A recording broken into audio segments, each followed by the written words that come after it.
I do appreciate that the government's only been in place for 5 months, but this is obviously a long-term project, and we should have a clear idea of what our social care system is going to look like. And I'm not sure, having run a local social care service and having a lot of interest, that I am clear what our social care service is going to look like in 5 years, in 10 years. Do you think you're clear?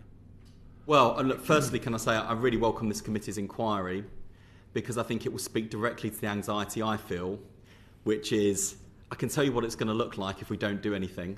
Yep. It will be continued mismanaged decline, rising demand. I mean, the demand for publicly funded social care is estimated to rise by 43% by between 2018 and 2038, just on demographic pressures. We are seeing a decline in access to publicly funded adult social care, despite there being over 2 million requests for social care support in 22-23, which is the latest figures that I could get my hands on. Vacancy rates in social care workforce remain more than twice the national average for other sectors. Obviously, Skills for Care released their State of Social Care Workforce report in October, which made for pretty grim reading. A few stats from that.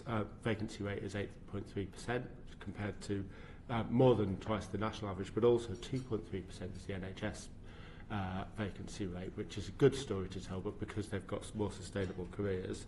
And it's unsurprising, because those with 5 or more years experience in the sector only earn 10p more than people who are just starting.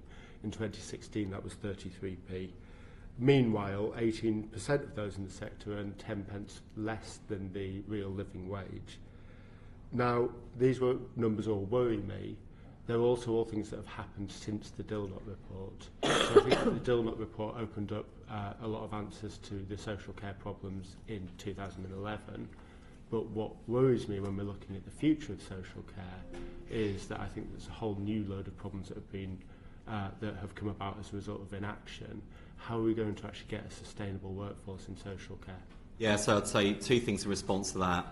I mean, firstly, in terms of what we walked into on Dilnot, I mean, even if the money had been there, which it wasn't, in common with many other things, the system wasn't even operationally ready for the timetable set out by the previous government. So even if it was just a case of spending the money that was there in the pot, it wouldn't have been rolled out in time. This is where fair pay agreements would be so important, because I mean, we kind of, I think, all reach for the example of the care worker who goes and works for Asda or Aldi because they can get better pay and a lot less stress and physically demanding work, and say that with respect to shop workers.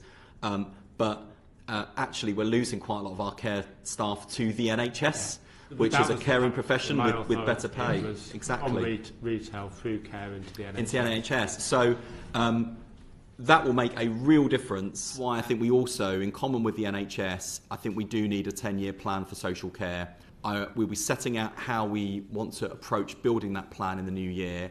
I would like all parties in Parliament to be as engaged and involved in that because that's an opportunity. We're setting out in the new year how we're going to be doing that twice now. Does that mean we're setting out a new commission to look at it, or does that mean we're setting out a comprehensive plan as to what it looks like?